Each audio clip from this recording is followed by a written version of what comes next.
What's up, everyone? Welcome to another episode of the Mayrand podcast. Today, my guest is none other than the legend JF Houle. For those of you who might not know JF, he is a legendary skier who has won every competition there is, including the US Open, Dew Tour, and X Games. He also put out incredible movie segments throughout the years. It was really good chatting with JF. We talked about him being the coach of the Québec slopestyle team. We talked about being a judge for X Games realski and a bunch of other stuff. Big shout out to the sponsor of this episode, Dic Anns Restaurant, Axis Board Shop, Treefort Lifestyles, and J Skis. Let's go.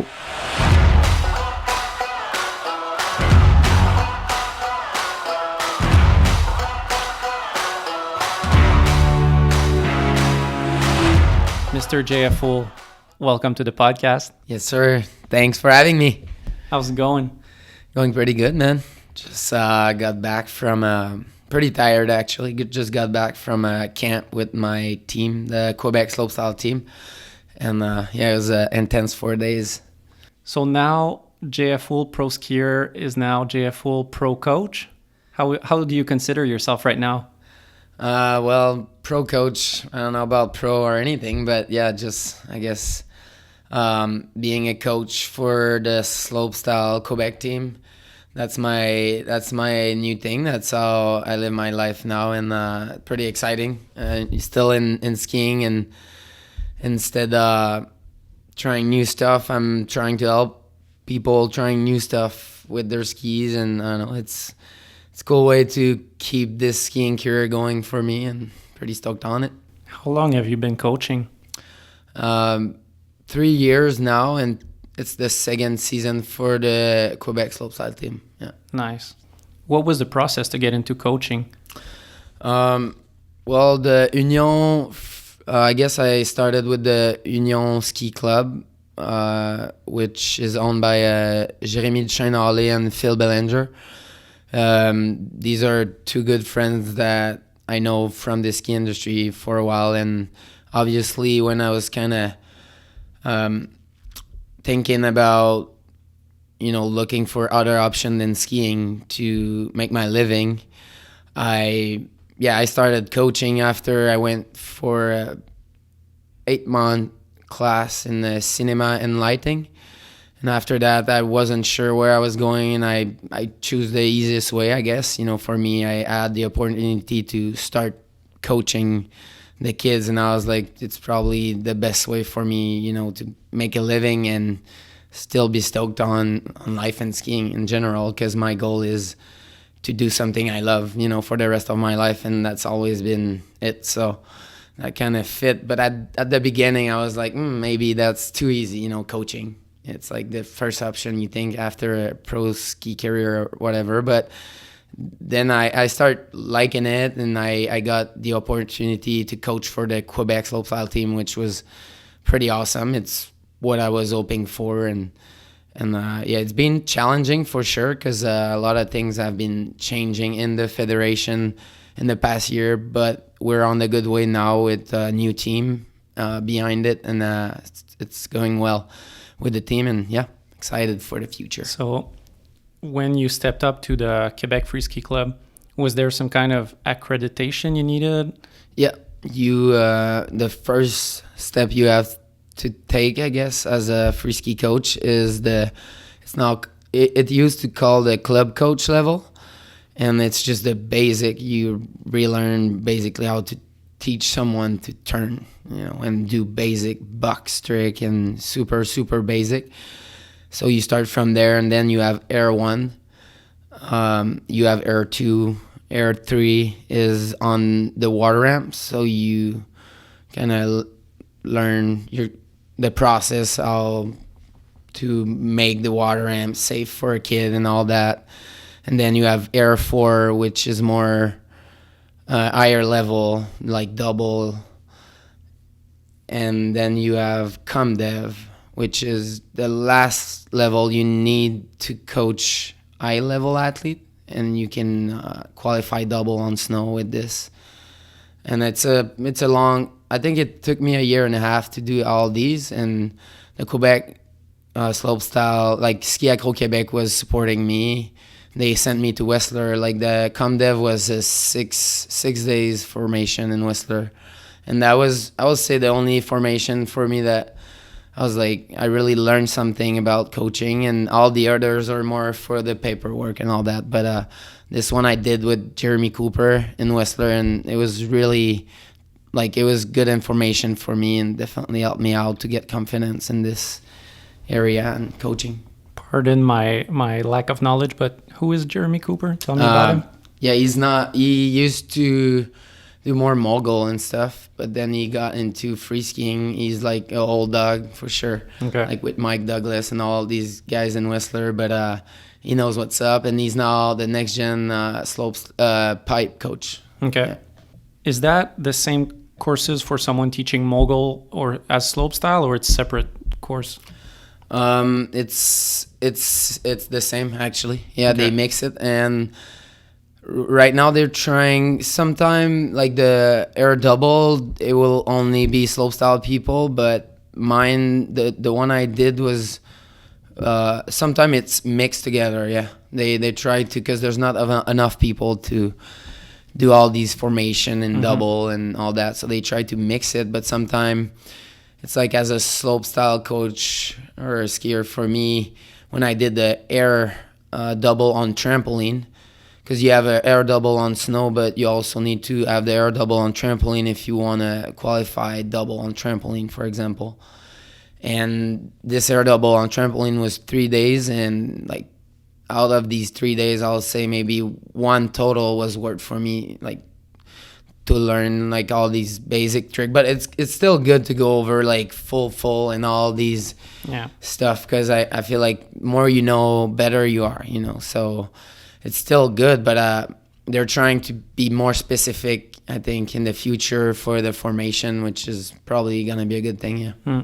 Because I talked to Mick Kingsbury a couple of weeks ago, and we were talking about the distinction between how you approach a jump in moguls versus slopestyle, and he was telling me something I never thought of, but since they're riding bumps on the way in and on the way out, there's a lot of thought put onto how you take off and how you land, versus it seems like in slopestyle, you can carve one way or the other. It doesn't matter. It's more about the trick in the air, how you... I don't know. What's your thoughts on that? I guess the flow is just different in mogul and slopestyle. Like in slope and mogul, you have to control your speed so much, like every bump and every turn you make. If you don't make it the proper way, you know, you're gonna miss your speed and probably miss your pop on the next jump that is coming to you, because everything's coming so fast, like in mogul. And the transition of the jump in mogul is so small, so obviously they have to work on their takeoff, like, and be so square compared to in slopestyle. We have always different takeoff, way longer transition. So definitely for, as like the way the approach you have, like as a coach, is definitely you're not gonna spend as much time on the takeoff position. But where I think it's important for us in slopestyle to get better is that, like, all these little, like all this technical point, like they're so important, because the judge now, like everyone can do all these crazy tricks, but it's like who can do it the biggest. And usually if someone comes from the mogul and hit the slopestyle jump, like he's gonna have a really good pop, because they work on their T-set and all these takeoff technique. But in slopestyle, I guess it's a bit new, like all the coaching process and all that. And but it's cool because we help each other, like mogul and aerial and slopestyle. Now we're trying to be more like one and help each other, you know, with the technique and all that, because, you know, it's skiing, it's jumping, and everyone can bring something good to each other, I think. Transfer of knowledge between every discipline. Oh yeah, that's definitely. Cool. And I remember talking about learning and you know, the process of it. We were filming together in 2010, I think, in Whistler, and I remember it was a time where you were getting all your doubles on lock, like spending the whole day doing dub 10s, dub 12s, sometimes swerving out and doing dub 14. What was your process like at those times when you were in the same process as the kids you're coaching now, of wanting to go to the next level and learning dubs? Like, what was your focus on hitting those big jumps and just lapping it all day? I mean, I worked so hard at the water ramp in Le Relais for so long because it's 15 minutes from my home, and I was like, I'm not the kind of skier that got everything easy like first try. I really need to put work for my rail skills, and more even for, I was really good at rails, but jumping wise, I was not an acrobatic or anything. So when it comes to double, like, you have to know what you're doing and the vision and all that. So you have to put work on trampoline and more like acrobatic stuff and skills. And the water ramp changed. Like, I spent 2 summers straight doing like learning doubles and all that. And I was like, I wanted to be the best at slopestyle, so that's what I needed to do. And I will go there and try to do like 15 double, like right double every day, or 15. Like I had a really strict process by myself. Like, I'll like have a trick list, and I just know, and that's what life taught me. If I work so hard and harder than anyone, I'll get where I wanted to be. And that was my vision. Whistler was the place to learn all these tricks. So when I had the chance to have a soft jump, like, Whistler was the place to learn momentum ski camp with a good crew too. So yeah, that was kind of the thought. And I will go to Whistler and just try to learn as much as possible in those 2 weeks I was there, you know. But I remember the last time was the changing point for me, where I was the year after that, and after like a long like training on the water ramp, and I also had a shoulder injury that slowed me down for 9 months, but I was still in the process of trying to get into the Olympics. And like I got there in Whistler, and I learned, I think the 4th day, switched dub 12, and I was doing 14-2, dub 14, and I learned right dub 12, because I know if I wanted to keep going in the competition tour and all that, I needed to do that. Like, I was doing right 9 for so long, and I was like bummed about myself, like if I was going to do another year doing right 9. And that's kind of where I did 3 right double 12, and I couldn't see where I was. Like, it was not the same as the water ramp, like, definitely. And the 4th time I tried it, I didn't get into the last flip, so I just spinned out and land on my shoulder again. That I worked for like a full year to rehab and get strong, and like the shoulder went out, and I fractured it as well. So that was kind of the big breakout for me, where I just kind of, I remember JF Houle, my coach back then, he was like, a month after my injury, like not right away, but he was like, "Do you think you're gonna try like ride double in Breckenridge, like on hard, like icy snow landing?" And I was like, "Nope." So I still that year tried to do like 2 comps, and then I gave up on slopestyle skiing for more inspirational and passion project. Yeah, that's interesting, because I remember in the opening segment of Hooligan, we see you at that competition in Breck, I think, and you're really bummed out seeing that slopestyle is over for you. And I remember, like, I knew the whole situation, that right side spins weren't you weren't the best for that. But I remember hearing you say that, and I was like, well, why is he so bummed? But then what you just said explains everything. Like, you just had a big injury, and plus you know that to stay in the game you need that right side dub, and it's just not going the way you want. Yeah. And I don't think I've ever seen you do a right side dub since. Like, that was I like got some like cell phone probably clip of that was super sketchy, so I never showed anyone. But you remind me of, I talked to Belmar, and he told me the point where he kind of got off of it was on a ladder stage. So anyways, it was in 2016 maybe, when it was time to try triples for him. Yeah. And he had done a couple ones that like you were filmed maybe on cell phones, that's it. And he got a big crash at JOI, and where he lost himself in the air and like got scared really.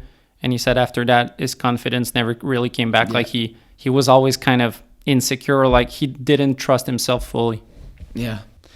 It's part of this game, I guess, where you push the limit to your best, and you build your confidence, you build it, and then something happened that you can't picture and understand.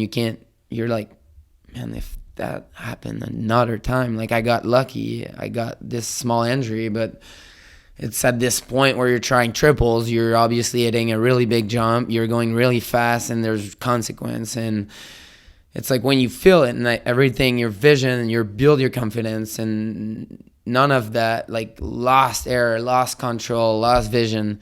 When that stuff kind of start happening, that's what happened for me in ride dub 12. Like I completely lost where I was in the air, and I was like, whoa.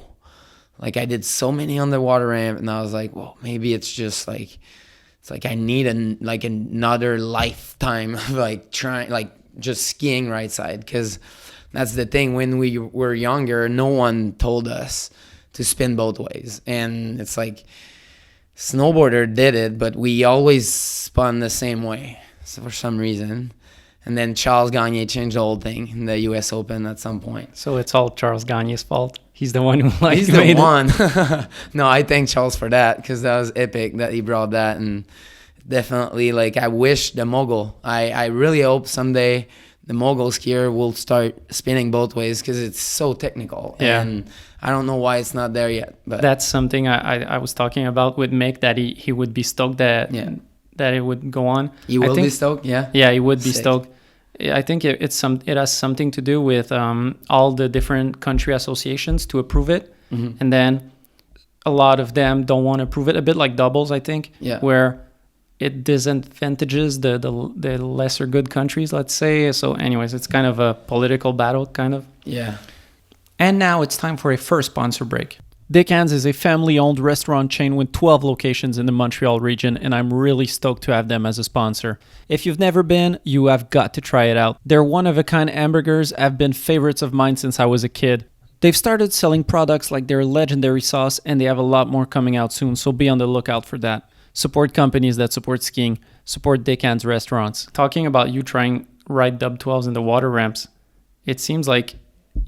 Do you like water ramps? Because it seems like you're a guy who's done a lot, and I remember seeing edits of you like doing triples on like the biggest ramp of the water ramps, like something that people would be scared to just hit straight or do a 3, and you were doing triples out of them.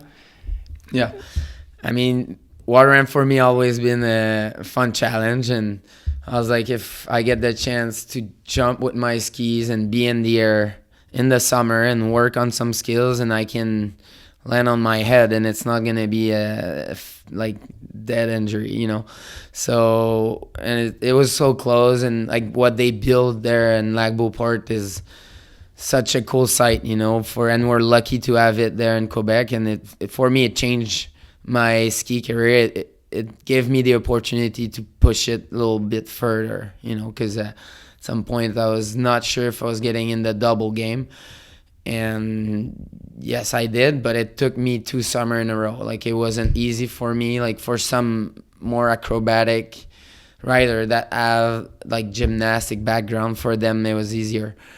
But for a lot of us, I think is, you know, a lot of new thing to learn and vision. That's why, like, now with my team, it's like we need to work with like trampolinists, like people that knows like the trampoline and aerial skills that in slopestyle maybe like I'm still in there learning. Like we have so much to learn about the physics and all that and vision. So because it's getting so dangerous, and it's definitely more an acrobatic sport than it used to be. It used to be more about style and what you're gonna do new, or like new grab or something like that. And I'm glad I was doing contests during these time where it was a bit more mellow. Like these days, it's pretty intense, and it's not to make you older than you are, but you got pro at a time when, like, let's say when you won the US Open. Yeah.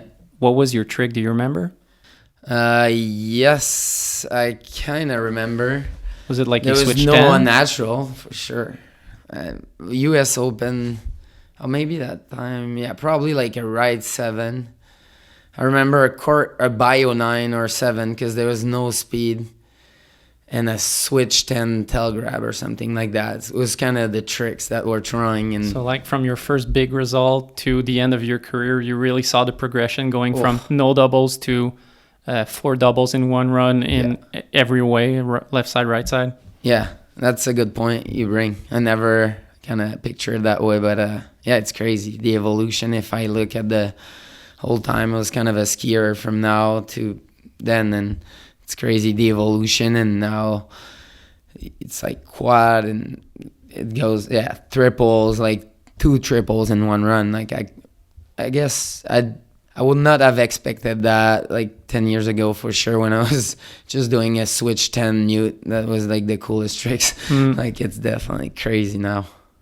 What's your thoughts when you see, like when I see your posts from Team Quebec at Maximize, and like it seems like every kid is just so good at jumping and does dub 12s, and it seems like just that infrastructure of Maximize has changed everything for Quebec skiers.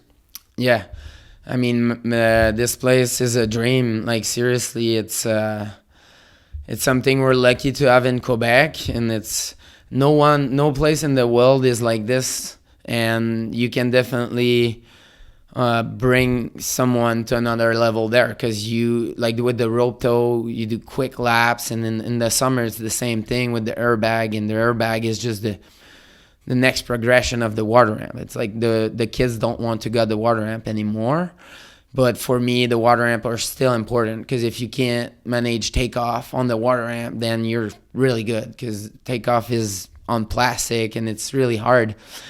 But yeah, to come back to Maximize, this place is a dream. And for sure, to like you can tell like the snowboarders that use this place, like Seb and Maxence and Laurie and all the skiers now using it a lot. But like so many kids have come from there, and it's not gonna, like, it's gonna just keep going, I feel like, because there's no place in the world that is that quick, and you can have such good jumps and quick laps, and it's pretty amazing. The weather stay kind of, like if you go in Whistler or a place like that, the weather is always a challenge. So I guess you as long as you have snow, and like Max is doing a good job like keeping the setup always so good. So yeah, it's next level for sure. And before COVID, it seemed like there was a lot of people from different nations. Yeah, like people coming from Europe to ski there.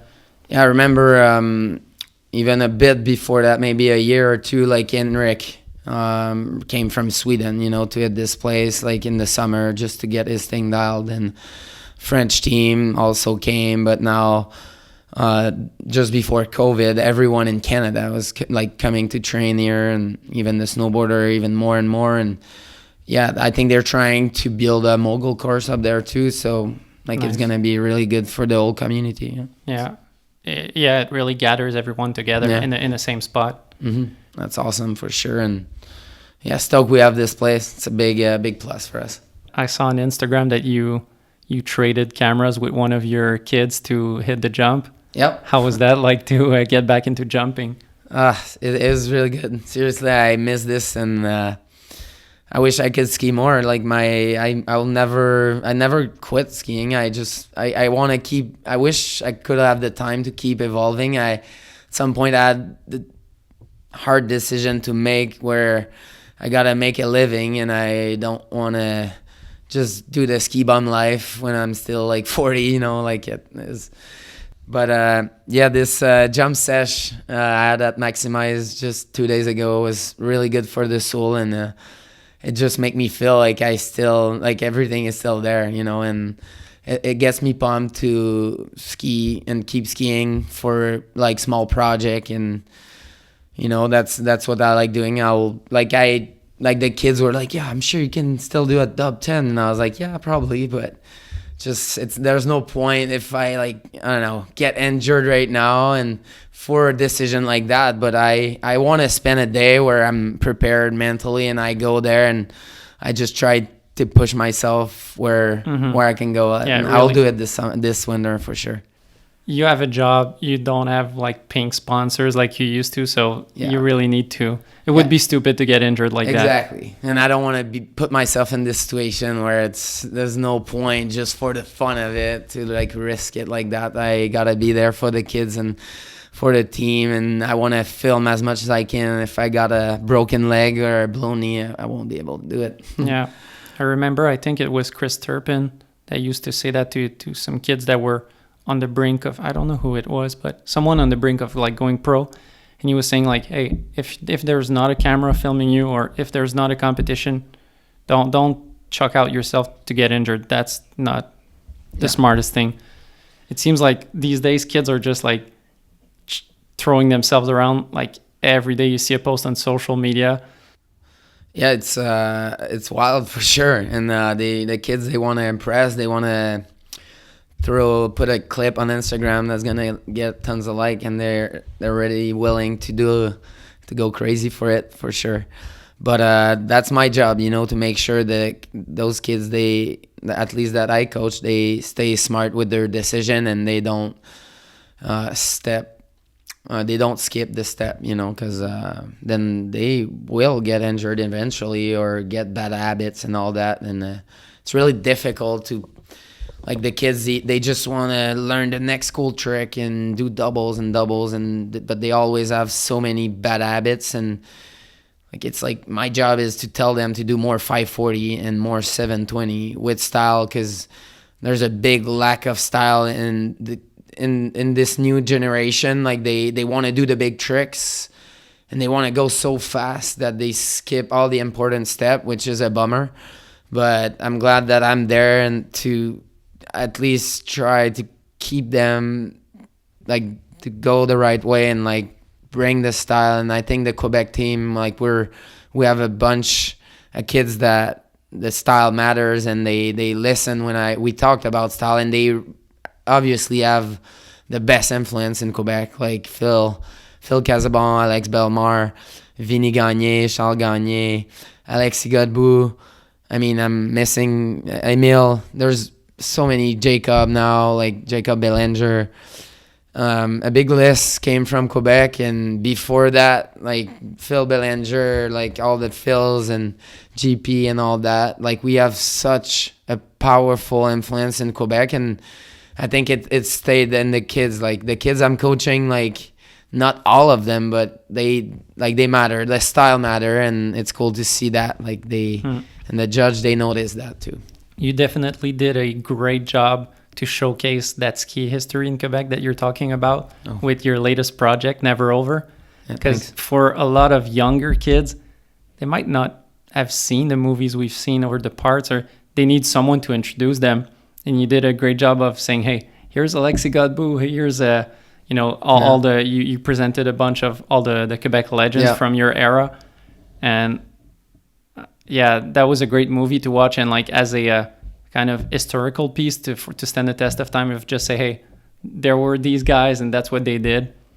Thanks. Have you, what has been your feedback of showing it to the younger generation?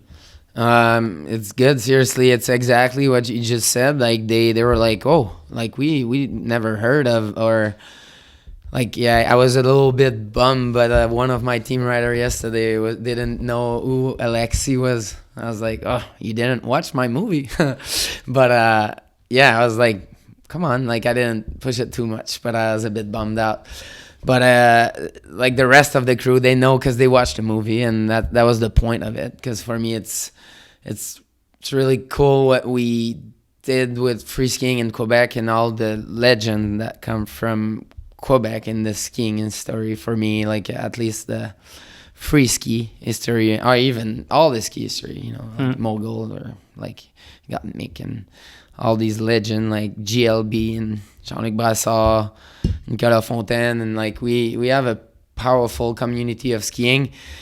And I mean, it was so hard for me to make it short. Like, even if it was 28 minutes, like, I could have went forever, and like I wanted to do interviews with so many more, but no budget, kind of just did this project on my own, and it turned out so great. I was even impressed kind of myself. I started with no expectation really, and I just wanted to showcase a story, because I'm bored of the ski porn and all these, and I enjoy learning a little bit more when I watch a ski movie. So that was my goal. And but my goal was also to showcase a bit of skiing, which I did pretty good with the little, inspired by GP, like the little run in Stoneham. That was pretty fun to film too with the friends, and with no pressure, like not too much pressure, and it kind of showed me that it's possible to still have fun without trying to like push this level so much, like in the street and all that. Like I still want to hit the street and do stuff, but more stuff that are creative, or like get shots, create content, but not push the level of street skiing. It's really not what I'm looking for anymore, but yeah. And now it's time for a second sponsor break. Axis Board Shop is a ski and snowboard shop based out of Saint-Sauveur, Quebec, Canada. They've been in business since 2002 and have supported skiing since day one. From sponsoring numerous athletes to putting on competitions to helping out movie productions, they've done it all. Axis is the core board shop, and they've got everything that you might need this season. Check them out at axisboutique.com or go check out their shop in Saint-Sauveur. Support companies that support skiing. Support Axis Board Shop. You had so many good points. I had to take notes because I have too much stuff to tell you about. Yeah, your movie Never Over, it seems like if there was funding for it, it could make a series of like each legend of Quebec gets 20 minutes easy, because I talked to B-Paul about your movie Hooligan, and he was telling me the same thing. Like the challenge for us was to keep it short, because there's so much stuff to say. There's so much things you've done, and like action shots and everything, that the challenge is, how do we keep it short? How do we stay inside the 30 minutes, or I don't know how long exactly it was. Yeah, Hooligan was 28, and I guess Never Over was shorter though. I'm not sure, but it was I think 21 minute or something like that. But even 21 minute in 2021 right now, it's so long, like you can't sell that. But yeah, I mean, some movie they still, like, we still have like good movies, like ski movies that are long, but I feel like people like these days, the kids, they have so much content, like Instagram and all that. It kind of changed this whole aspect of making a full-length ski movie. You know, like I'm a big fan of like long and good ski movies where you enjoy the shot and like a story a little bit behind it. And like we're kind of losing this a little bit now, but some people are keeping it real though. Yeah, it seems like the new format is something around 8 to 10 minutes. Yeah. Kind of like the solo projects that Tanner does, where it's like it's what we call movie now, but it's short form.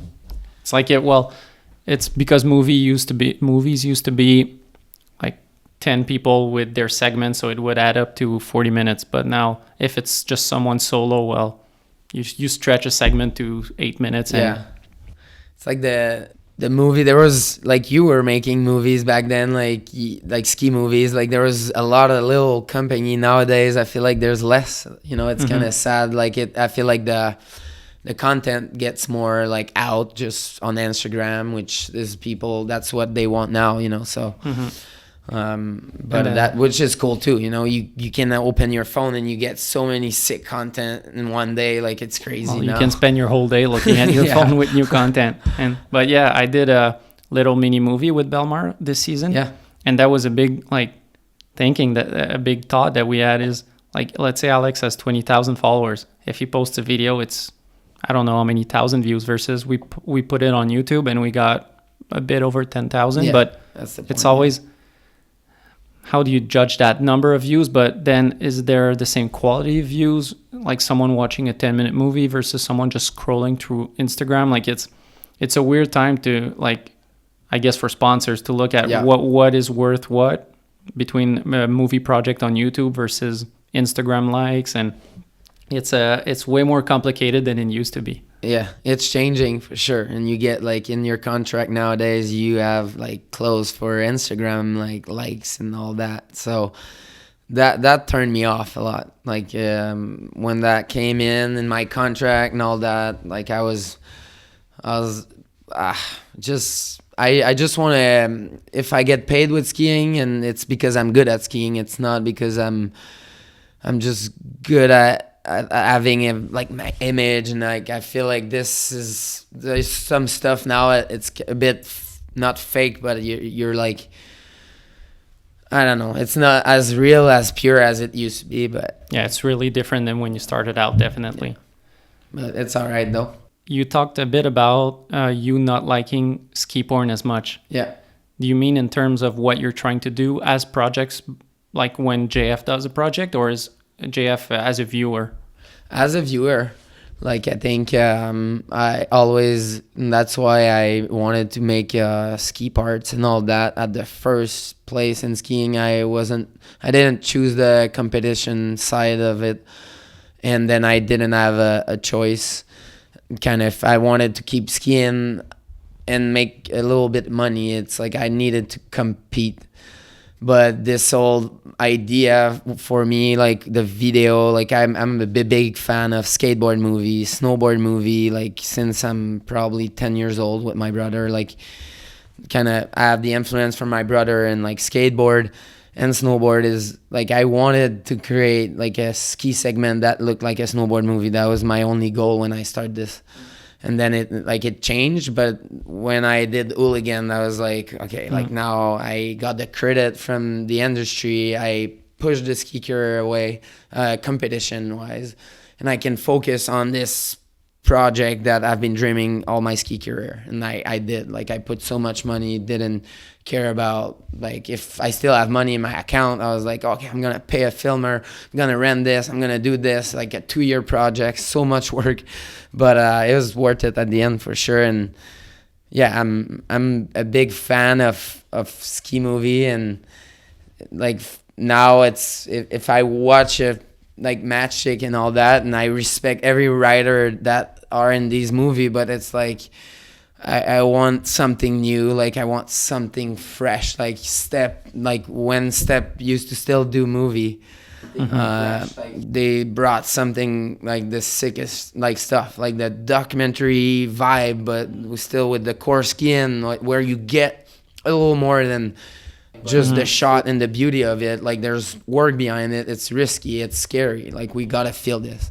It was ski porn. I guess you would categorize it as ski porn, but every time the skiing was different. Like it was evolving every year, so Yeah. it wasn't like always the same. Yeah, no, for sure. Yeah, I have the same feeling about, I don't know if it's because we're getting older. Like for a while in ski movies, for me at least, there was really that feeling of seeing something completely new. Like every year, oh shit, someone did that trick on the urban rail. Oh my God, I can't believe it. But at some point when JF does a butter 6-on, it's like, what can we do next? Yeah. And then there's the guys from the bunch that do a great job of like thinking outside the box, or guys like Jake Majot. Yeah. But it's hard to be that creative. Like that, there's a reason why there's only so few of them. Yeah, for sure. I guess there's a limit, you know, that you can push it, and there's always gonna be new stuff. But I guess every year it's hard to get that new thing out. Like that's the thing that is a struggle.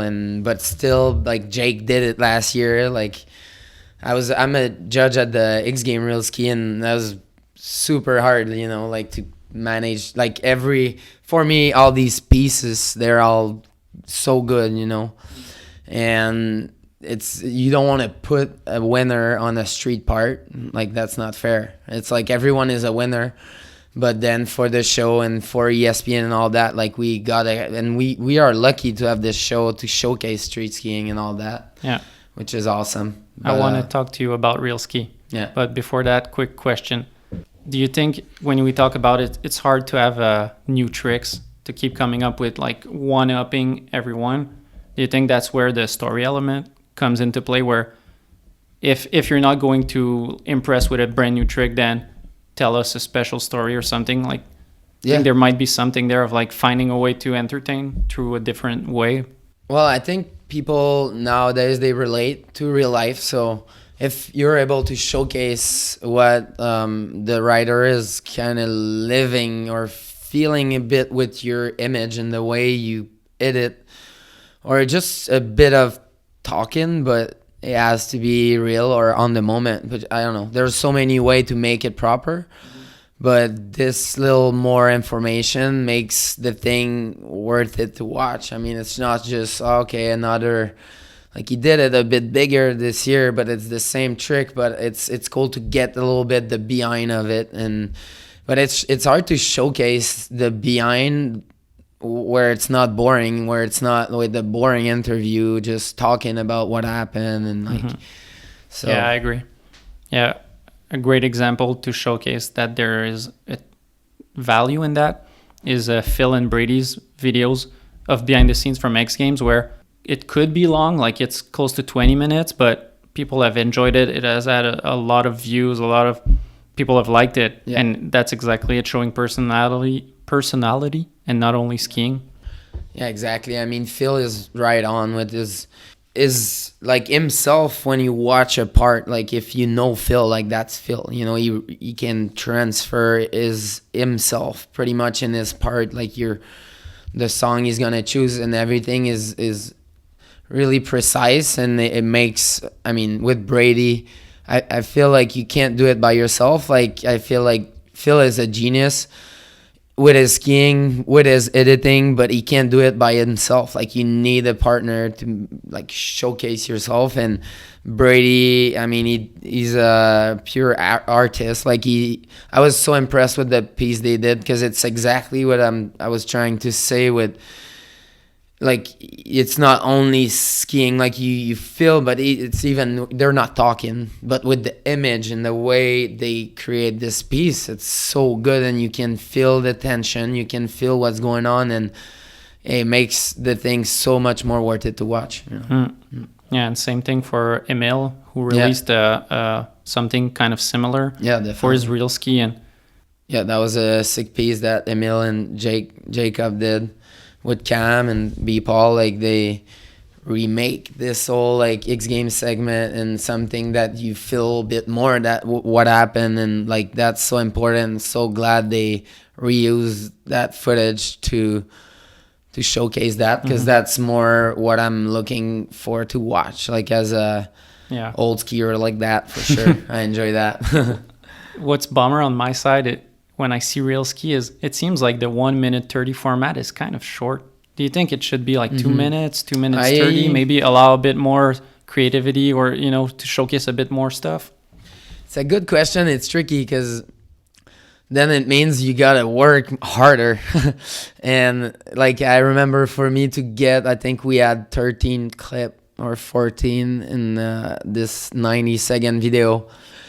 And I can say like the work we put to get those 13 or 14 clip was so much, and so much planning and so much dedication, that if they push it to 2 minutes, then we gotta have the full year. Yeah, I guess my point was not to have more skiing, but to allow to have maybe a bit more lifestyle shots, or, you know, kind of create a more complete edit, because it seems like when you're doing it, it's putting one shot after the other, and then you kind of lose what a part is really. It's not, it's skiing, that's why we call it ski porn, but you know, there's, it seems like it's trick. It will be sick. Actually, you bring a really good point to have a X Game reel where it's a bit more about the filmmaking and the editing and the whole idea, and I don't know if it will be as much the views and all that, you know. That's probably the thing with ESPN. Like they want the big followers, like that's what they're looking for. They want the views and all that. So it might be a concept that won't work for that, but for me it will be amazing to see a piece that is longer. Not like you said, maybe you don't put more action, but you can actually create a piece that is not only just banger, just you can feel a little bit more what happened and the storytelling behind it without even talking, but just with a good editing process. Yeah, that's definitely something we forget as ski fans, is that it's a business before anything. It's ESPN backing it, and it needs to get some attention. Yeah, exactly. And I mean, they're smart too, you know, they know what they're doing. And now it's time for another sponsor break. J Skis is a company based out of Burlington, Vermont. Their business model of making limited edition graphic skis that are sold online directly to consumer is super dope. As a fan of original graphics, I love it. They put a lot of effort into making great skis, but also in making them look super good. This season, I'll be skiing on the vacation ski, and I can't wait for some snowstorm to go and try them out in São Paulo. Support companies that support skiing. Support J Skis. As someone who has been a professional skier for a long time, now JF, you've done coaching and judge for realski for a while now. Yeah. How is it being on the other side of the fence? It's good. It's more mellow. It's and stressful in a way where I gotta build confidence again. It's kind of you start from zero, kind of, but not really, because I guess if I did choose the school path I went back to school in cinema and lighting, and after that I had a decision to make, and it was like either I start completely at the bottom and like with small like video contract and like film some interview cars and like whatever will have come for me, or the opportunity was to keep doing like the skiing and keep evolving in the skiing environment, but in a new way, but it's still a new beginning. But at least, and I choose the skiing path because I miss skiing every day. I'm not skiing, it brought me so many positive and good thing in my life that I can just turn my back on skiing. Like, I want to share what I learn. I want to help the kids. I want to like help other people like share that same passion, and it's kind of where I'm going with that. Yeah, just from how passionate I know you are, you must be such a good coach of like transposing or communicating that passion. Yeah. I'm just curious, how is the JF on as a there's the good side of communicating your passion, but there's also the side of being more hard, or yeah, how do you handle that side? It's hard, and I'll be curious to like ask the kid too, like, how do you see myself, like, but through the eyes of someone who's like, I don't know how old they are, like 17, 18. Yeah, something like that. But for me, it's I'm super hard on myself, and that's kind of how I became good with the skiing thing in the street, because I was hard and I was working hard, and I never like I'm always trying to work so hard, and like I video things a lot, so I spend a lot of times watching the shots of the kids and of my athletes, and I think I've tried to do what I wish, or I mean, I had coach, but it was so new. Like JF Houle and Tobin Sutherland are still coach of the Canadian team. It was so new. They were mellow with us, like when we first started this team. But yeah, for me, it's sometime I gotta be like, I used to be this kid that is having fun and like making jokes and always kind of not being really focused on. At the end I was, but it's hard to be this kind of father side. Like, I hate it. Like, the coaching wise, when you have to do discipline and all that, that's the thing I'm still learning, and it's a process of, I just gotta learn it. And I've been coaching for only 2 years, and I used to be on the other side not too long ago, so it's a big switch. But I think I'm doing good. Sometimes I feel like I'm a strict coach. I go like I can be a bit tense sometimes, but I push the kid in the right direction. I don't try to push them too hard. I really want them to feel like they're ready to do this, and it's about feeling what you can do, and that's important for them to understand this, and I will always back their decision. But for example, one of Dylan, he was learning ride 14, first day of the camp. And, I went with it. He was like, I'm ready. He did a couple ride 10 and like super good takeoff. He did a few on the bag. It was all good. But then he injured his knee. Tried it for the first time, injured his knee. And I was like thinking about myself, oh, fuck. Like, was that like, oh, shit. Like, I told him to go for it. Did I made a bad? And then you're like, no. Like, we made this decision together. Like, Dylan was ready. He tried it and he injured his knee a little bit. It's not the end of the world. And it's just how it goes. But as a coach, you kind of have this pressure on yourself where, did I made the right call? It's always those decisions. They're important, and you can't take it light, or like it's the kid's like not life, but he can get injured pretty bad. Like they're trying triples, and like you're making this call with him, like you're ready to do this triple today, and you're the one, like they're trusting you. So it's like you gotta build trust with them, and that's hard. Yeah. And it seems like if they have so much trust in you, that if you're kind of scared for them, and on the other side they're confident, then it might fuck up a bit their mental game of like making them doubt themselves. So it's kind of like it's a thin line. It's a thin line. Like you gotta choose your word, and the approach you have with a kid is so important. And I think I'm good with this because I've been there, and I've lived that with JF, and the way he approached me, and like it's super important. And like we want to keep building confidence. Like that's the main thing as a coach. Like keep building confidence with the kids and a good relationship. And then I think like at the beginning for me, like a coach, I never, because I choose the skiing, like freestyle, like freeski, that was cool, like skateboard, like you don't need a coach and all that. And when the whole coaching thing came in, I was not down with it at all. And now I'm coaching. Like it's pretty funny when you think about it.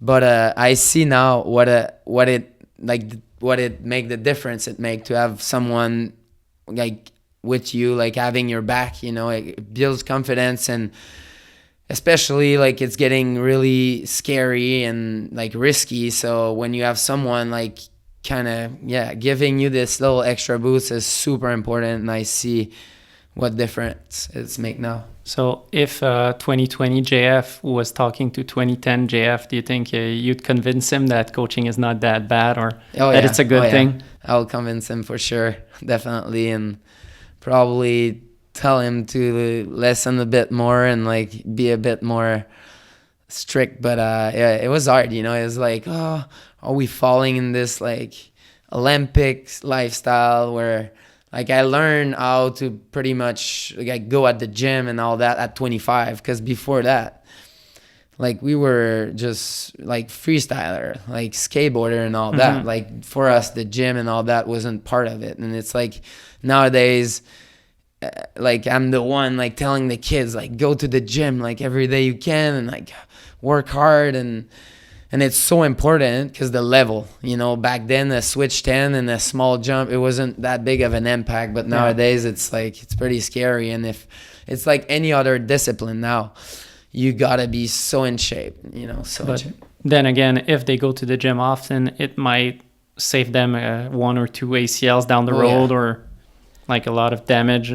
Yeah, and it's too bad because sometimes they learn the hard way. They will get this first injury before they know, okay, like that's why I need to get in shape. Like, so this kind of stuff doesn't happen. On the other side on one side you coach, but being a judge in realski, like you're not being a judge as in a FIS event where you have all that. It's a different setup. It's for a street part, for a video contest, and you're pretty much ESPN has done a great job of having Wallish and you and having like real guys who know what's up. How has that been for you? How many years have you judged? It's the second year where I'm doing it this year. And last year was the first super cool experience. Like when they offered me this, I couldn't like really say no. It's like it was the best opportunity for me to have my input in this area of skiing where I want to have an input, and I try to have such an influence with my street part and all that. And I'm happy they picked me to be a judge. I think I'm doing a good job, and we have such a good panel of judges with Tom Wallish, Mike Arnbeck, Kai Crapella, LJ Stranio, and Tom Wallish. So it's the same from last year? Yeah, it's still the same. Nice. We all stayed, but the concept changed this year. It's going to be a bit different. Yeah, this year it seems like they look at the Moto X and all that, and they ask us, the judge, to pick a field that was a bit more different than just the core skier. They wanted to open it a little bit more. And I think they announced it. X Game people, no, they didn't. So I'm not sure if I can. I don't know when this will be released. Maybe. But you're gonna see. It's cool. I'll just tease you, but it's a different panel. There's like definitely a legend in there. Yeah, well, that's one thing that's public right now. Okay. Tanner announced that he injured himself. He did. Sweet. So he announced that he tore his Achilles. Oh no, he did. Yeah. Shit, I didn't know that. So I don't know if he has enough to put an edit out or what happens, but that's a huge bummer for him. Yeah, I guess we'll have a talk about this. But yeah, it's gonna be a bit a different concept. More overall, it's not gonna be just urban. So there's gonna be maybe like riders that are only gonna choose to hit urban, but it's open. They can hit the backcountry. They can hit kind of anything. Can hit the park? Well, if I don't think it's like they're not gonna. Everyone knows like the rider we pick. Like we're not gonna really reward if you do a sick park. Like if he does a crazy transfer in a park, like that's gonna go, or something really creative where he used the park and like he has an idea or something. Like, but we're not really gonna look for any parks he in. Yeah. As for me, for sure, as a judge, but I think it's gonna be interesting and it's gonna bring something fresh to this contest. Yeah. And now it's time for another sponsor break. Treefort Lifestyles is a company based out of Oregon. They've been involved in the ski industry since their inception in 2011 when they made their first pair of suspenders for skiing. They produce some of the nicest accessories you can find out there for your adventure activities, whether you're going skiing, hiking, or traveling. Plus, I've heard their famous suspenders are making a comeback this winter. Go check them out at treefortlifestyles.com and use code Mayrand at checkout to get 15% off your order.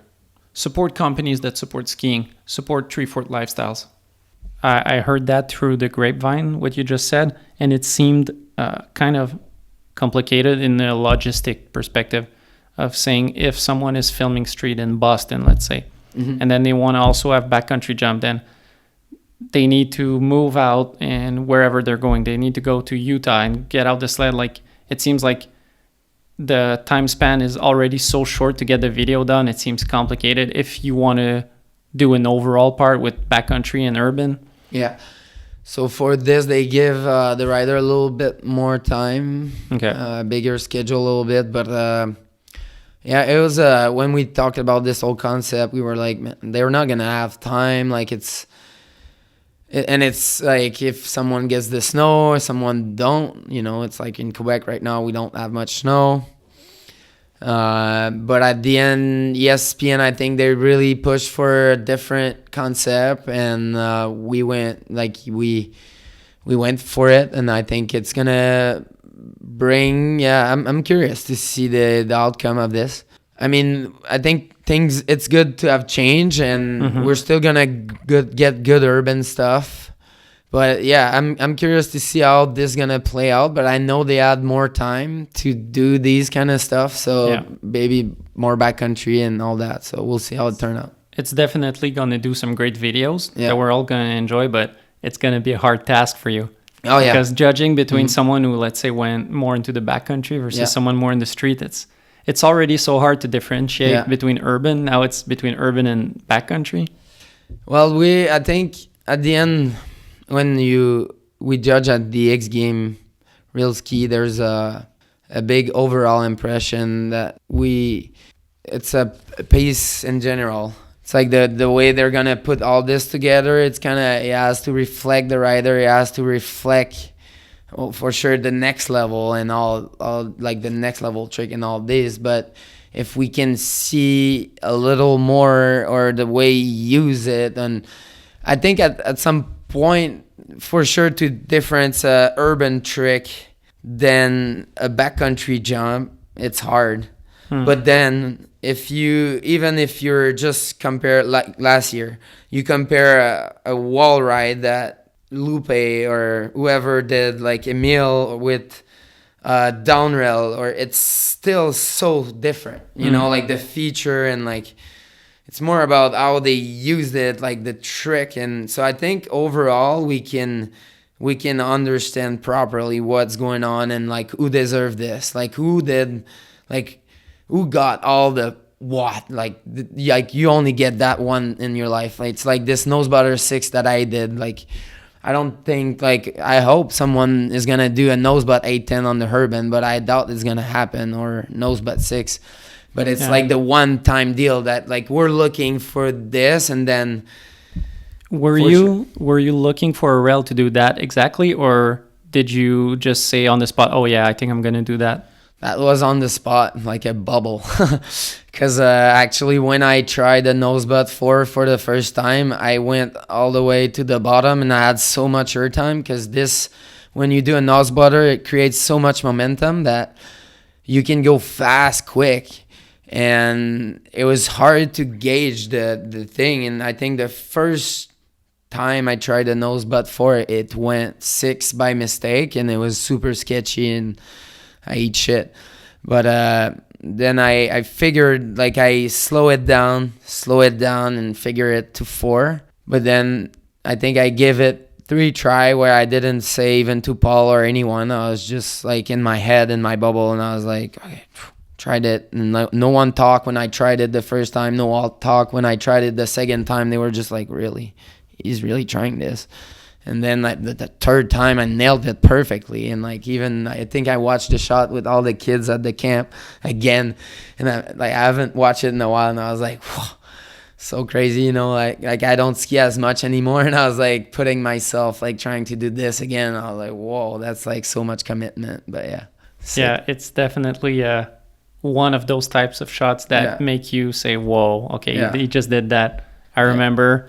You're the king of butters, or you're one of the guys who does a lot of butters and is good at it. Then seeing butter 6 on Disaster on the urban rail, that's crazy. That rail was high too, so it's like you gotta lift those tips. Great moment for sure. Talking about judging realski, one thing I talked about to Vinny Gagne, who also judged it, was on my side. It always seemed like we talk about it's hard to judge videos. Everyone's a winner, like you said, because they're so good. One thing that always stood out to me each year was there was really a difference for me between who should be on the podium or not, in my opinion. Like last year, it was clear for me, okay, it's going to be Emil, Ackle, and Mango. Then what the order will be, I don't know. And like you could shuffle it for me, and I wouldn't care because they're all so good. But it always seems like there's some that stand out from the pack. Yeah.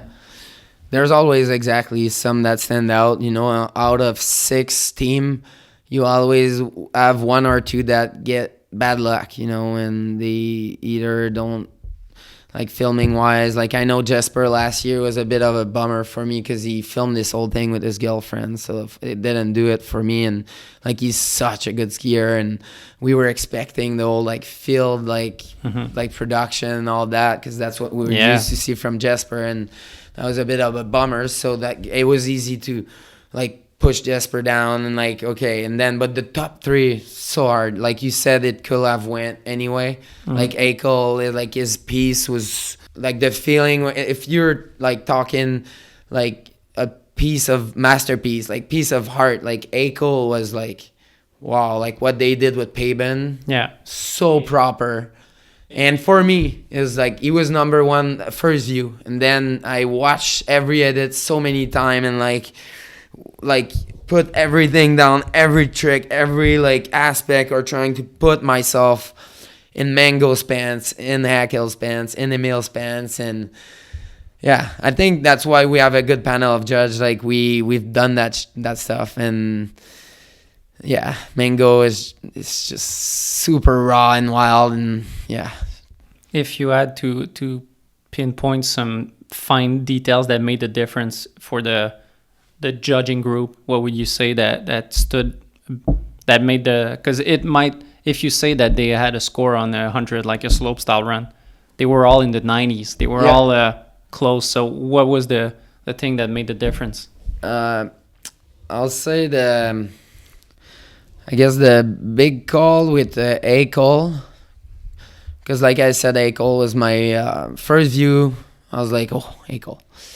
And then is piece, then you put every tricks down, and I guess he didn't, because you have maybe 13, 14, 15 clip. I'm not sure. I think it was between 14 and 15 last year for each rider. And 3 of Akel's clip were end drag cork 3. Yeah. Or a line of end drag. They were different. Like there was a hand drag 1 that he did like double end drag. A line of end drag. And end drag pretzel. Yeah. But then we were like, he played with too many of these. That was like the biggest, like, and some like people that are a big fan of these, like, I know they will be bummed because I mean, they're sick. But that was the call we had to make, because we have to judge every trick separately a bit. And like, then you have the overall impression.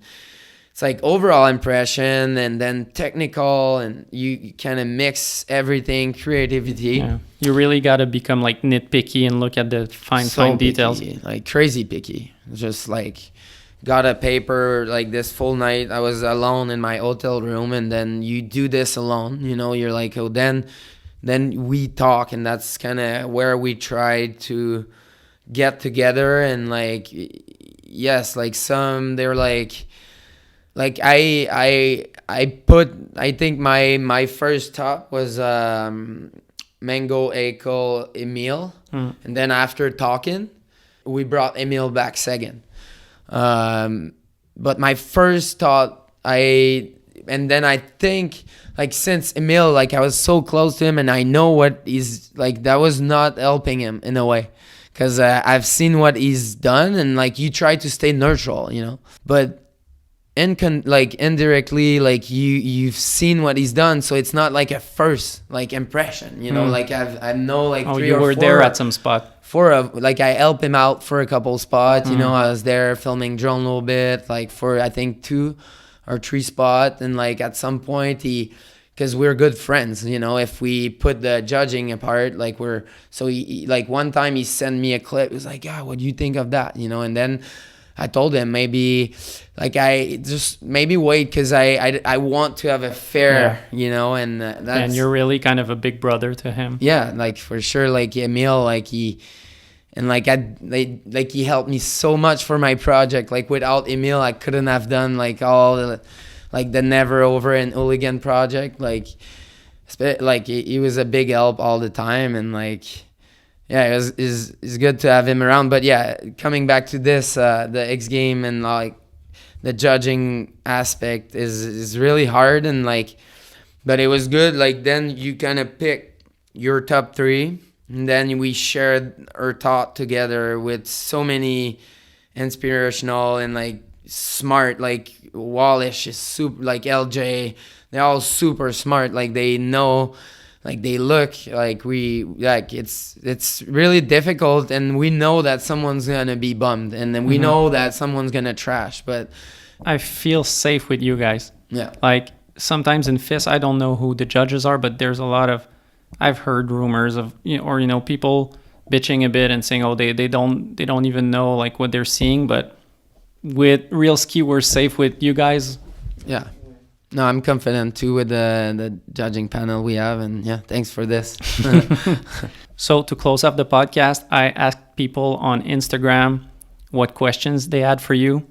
I told them you were coming on the podcast, so I'm going to read out a few ones to you, and I'll let you give the people some answers. Olden Baldaski asks, what was your most memorable trip?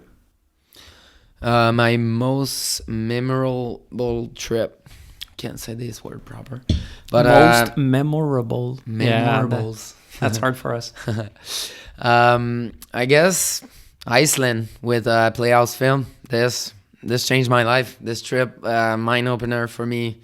I was really out of my comfort zone. Like going to Iceland, I think 20. No, I was way younger. Whatever the age, but yeah, it was like first real trip, like filming trip, and far from home, kind of. I guess it's not that far from Quebec, but Iceland feel far, and where we were, and like the whole filming process was definitely a crazy trip. Yeah, and Iceland is such a different culture. Like you said, it's not far, but you definitely don't feel at home. Yeah. Steezy Skiing asks, most sketchy street feature that you've ever done. Fuck. Oh, there's a bunch. But I guess if the first that will come to my mind. One that I have in mind personally is your 2-on, 2-out out of a roof. Yeah, that went smooth, man. Yeah, Yeah, that's the thing. That's what's sick about this. It went like that was the second try. I tried the 2-in, 2-out, went home. But the most wild that didn't make sense was the closer of the Hooligan movie. Nose butt disaster 4 and 2 the down flat down. Yeah, and it was kind of corked. It was kind of corked, like not on purpose, it was just the way it has to be done. So I came around proper on the rail and I cannot not slip out, and like still can't like believe it. Like it was sketchy, like the crash I was getting in the cheese grater because these stairs were cheese grater, and the time like the speed, like when you do a nose butter, sometimes you lose more speed than the other because you're actually kind of braking on the takeoff. And there was a fence, so if I edge catch on the fence and then I just like tumble on the cheese grater, so yeah, that was the gnarliest, like still and for sure by far, like the nose butt 4 cork disaster on that down flat down. And then the night too, like nighttime, I went back to get that, and I remember I was so stressful, and yeah. Big thing. You definitely have a lot of sketchy features. I was thinking also your ender in After Dark, where you're kind of it's a weird building with a kind of a triangle that goes hundreds of feet in the air. In there and you do a 180 on, so you go down it, switch blind all the way. Yeah. That was the level 1 ender, I think. If my memory is right, yeah. So we have looked at the segment, and I was wrong. The 180 on was in iTrip. The one I'm talking about, the closer in After Dark, is a switch 2-on to tranny. Yeah. So yeah, you've done a lot of sketchy features. Yeah, that switch 2-on was nuts, like super crazy, big feature, like, and the wall was tight with the speed you will get. Like it was hard to catch the wall and the end run in switch. It's always the big thing in urban, like doing switch stuff in the urban. People don't get it. Like it's so sketchy when you have to use a bungee or a winch. Or for this spot, I was doing a bungee and switch. Like not recommended. And do you get towed switch, or No. you get towed front side and then you hop? Front side and then you hop, but that means you hop just before your feature. Yeah, so really that late. puts a little extra blind vision for sure. Damn. C.E. Bélanger asks, is he planning another film project like he did a couple years ago? I was actually supposed to drop a project just for the IF3, but crazy thing happened. I drop a hard drive on the floor, and my shots are all like, I have a project that I'm supposed to drop, but I don't know if the shots are still alive. They are in Toronto in a place where they're trying to save corrupt file. No. And yeah, the worst thing. So I filmed the old COVID. I had this project in mind where it was gonna get really personal, and it was gonna be a bit of skiing. And I want to drop a project every year. Like as long as I can, as long as I have the capability to still ski and have creative idea. And I just after the old the lockdown, when we were able to get out a little bit, I started skinning and using the snow that was left in Stoneham, and I made a sick top to bottom line that it was supposed to be a project with a bit of storytelling and a trip to Costa Rica. Like, I don't know, it was going to be like a movie, and it's going to happen one day, but I'm just finger crossed that these shots are going to come back to me. It's been 3 months that I'm waiting, and they are telling me they're still working on it and it's not dead. So I'm still hopeful that I will get this footage, but This year I'm gonna be filming some backcountry in Quebec, but right now we're a bit in the struggle with the snow. There's no snow, but I really wanted to showcase that we can do a cool backcountry project in Quebec. I was like that was my next project. I really wanted to work hard for this and make this happen. And then my good friend Raph Sivini came out with this project, Prospecteur. And then it made just more sense to get involved with him. And this year I'm supposed to film for this project. It's going to be 3 web series online during the season. The first one's going to be filmed in Saguenay. The second one all over Mauricie. And the third one in the Chic Shack. But we're still on like standby with snow and everything. But the project is a go, and we're kind of just basically waiting on snow. But yeah, that's super sick. Larry Graham asks, ski destinations he hasn't tried that are on his radar. That's a good one. Like, I feel like I don't have time to ski anymore. But I never been to like Chile and all that, and I always kind of wanted to go there. I mean, I never been to Alaska. That I feel like is a dream of all skiers, just to put your feet there and ski something. But I'm not much of a backcountry skier. It's more like a wild dream I have. But no, I mean, there's probably places that I'm missing. But I feel like I've seen all the cool like park, like sick park and all that, which is more like my area of skiing. But you've ticked off pretty much every place on your list. Like, I feel like you've been around the world. But I mean, there's like travel wise, like there's still so many places I can go and like that I haven't seen for sure. But skiing wise, like I spent a lot of time in France, in Austria, and the Alps, like in USA. Like I've lived in USA for 2 years. Like I've lived a dream in the Summit County. It was really good there. Like I was 20 minutes from Breckenridge, from all the sickest park. Like seriously, it was a blessing to live there. Really lucky I got the opportunity. Like spend so many summer in Whistler. Like yeah. Michael Kingsbury asks, how many ski poles have you broken off? Well, Mick, I don't break them anymore, so it gives me a little break. But yeah, I break. I don't know. I just been always so impulsive, and it's kind of how people know me as a skier.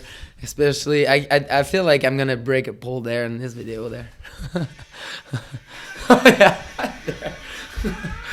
I kind of have a bad habit. Yep. Yeah. I get really impulsive and I just smash what I can. And luckily, I had a sponsor, Swix, that was my cousin. He was giving me a bunch of pole every year. I don't know if that kind of helped me to just break them or whatever. Was that a strategy? Like when you went to hit urban, you had to bring a few extra pair of poles?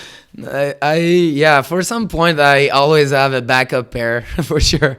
Because sometimes you will break them with not even smashing them. But yeah. For me, mostly smashing them. So Nils H. Ladwig asks, how was the level 1 shooting with Casabon? Spot selection, trick, slam, etc. I think the best trip I had with Phil in level 1, and Henrik was there. We were filming for iTrip. Just Henrik, like Henrik and Phil, like in a trip, like these two is so fun. Like we used to travel a lot actually at the beginning, all together.